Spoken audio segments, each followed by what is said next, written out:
Chapter 7 Mario Shoots the Moon.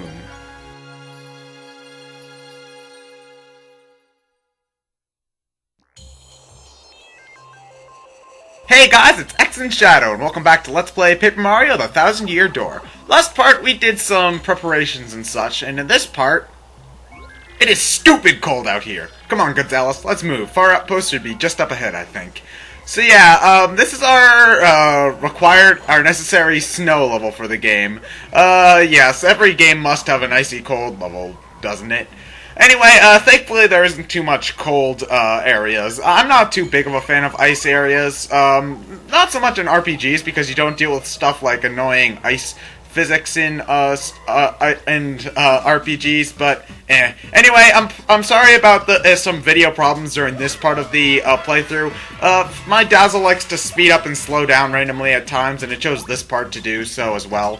I'm sorry about that. It's only for pretty much this one battle. But anyway, these are ice puffs. They're pretty much just like the puffs that we fought in Chapter 2 and Chapter 6. However, they're vulnerable to fire because, you know, they're ice enemies, and fire melts ice. That's one thing I never got in RPGs. A lot of RPGs say that ice is better than fire, and I'm like, no, fire melts that shit.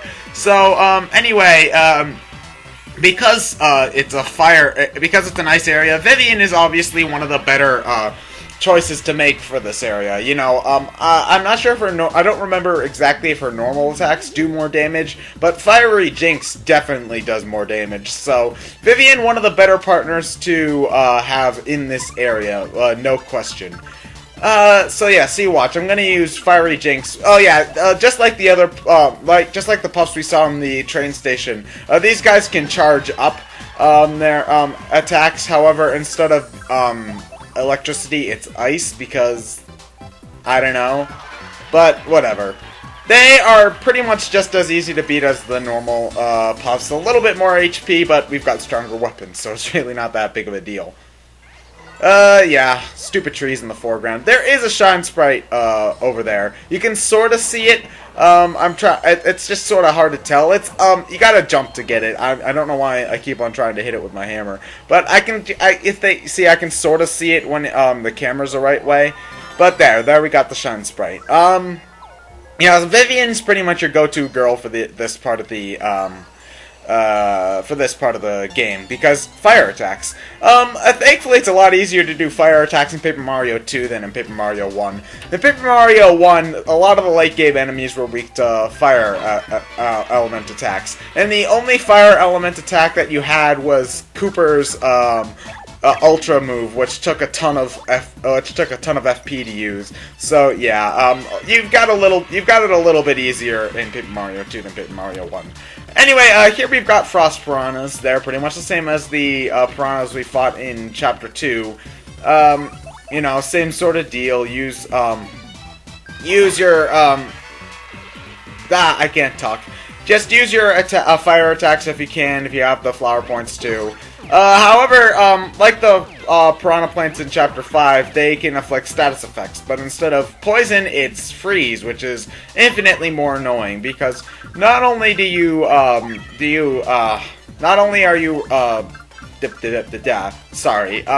you're also you're unavailable to attack for one turn, but you're also, you also take a point of damage when you unfreeze, so that sucks.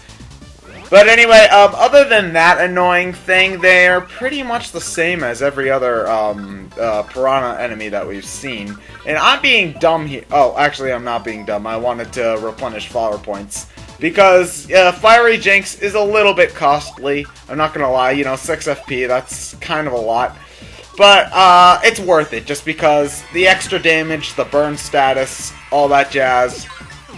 See, that fire piranha's gonna... Not that fire piranha, what am I saying?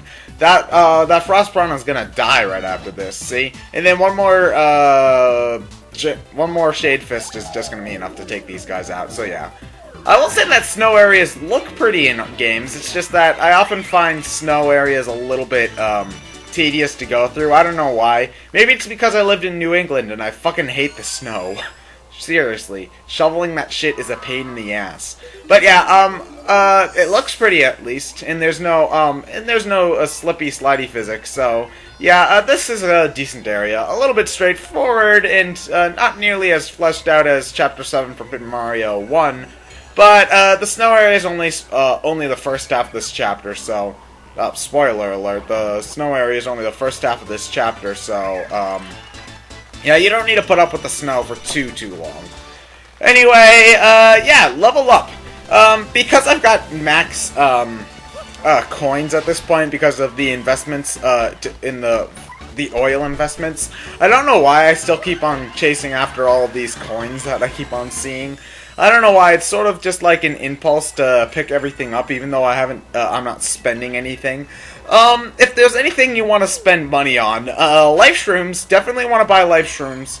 And then, ultra jellies, buy some jam and jellies and some ultra shrooms in the underground stores in Rogueport.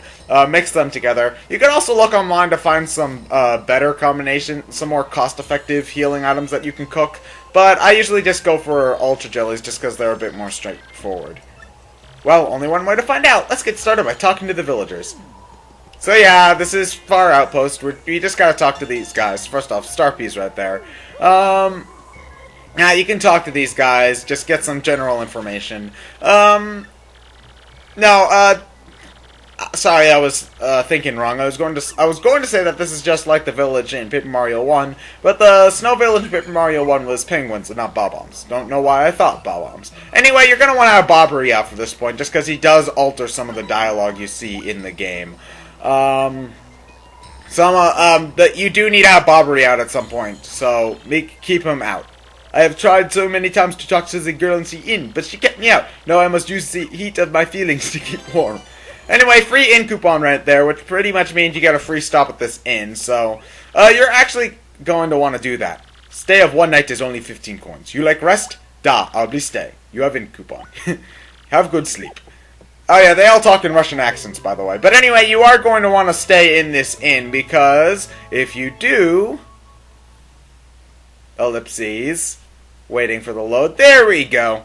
Your sleep is good, da. Enjoy day. We get over there the space food. Basically, it replenishes 5 HP, but that's not why you're going to want to use it. You're going to want to have it so that you can cook with stuff. You can get some neat stuff with that. So, anyway, you can also buy some good stuff here, like shooting stars, definitely. I like this. Da. I mean, yes. Yeah. I mean, no. I find that pretty funny. But yeah, since I've got a lot of money, I've become a little bit more reckless with my spending, just getting a few random healing items, just in case, because we've got, when we get to the when we get to the dungeon of this chapter, we're not really going to have a lot of opportunities to buy stuff. Well, kinda. Da, what business do you have here? What? A cannon? No such thing as here. Yeah, see, this is why you needed Bobbery out. How can an official like you lie that way? Old boy, I know I saw a cannon the last time I was here. Do not lie, sir. Shush, you call yourself Bob-omb, I spit at you. You know rule. It is to be no mention of cannon to non-Bob-omb. No mention. We must not allow it to be used for evil. Dude, I'm Mario. I'm like the single greatest symbol of good in the entire fucking universe. Okay? World could end. Well, we cannot have that. Still, you cannot use cannon right now because of certain circumstances. Oh god. Something about this seems like it's gonna be very tedious. Very, very tedious.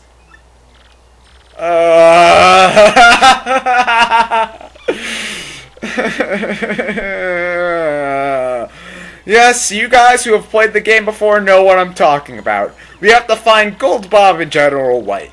Gold Bob is back in, Poshley Heights. That, at least, is relatively straightforward. He'll still be there. General White, on the other hand...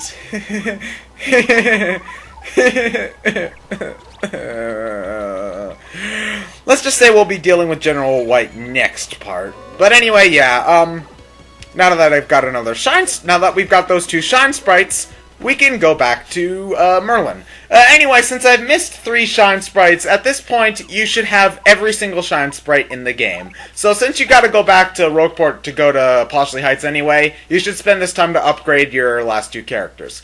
Again, there are 2 shine sprites in Rogueport and 1 on Twilight Trail. I will show where they are before we go to Chapter 8, but since I sort of forgot about them, I just sort of go into the dungeon without them. I mean, it's just Flurry. Nobody cares if she's ultra ranked or anything. But anyway, yeah, I upgraded Coops. Anyway, next part we do the most infamous, most annoying, and most irritating part of the entire fucking game. I'm ExandShadow, and I'll see you guys later. Oh.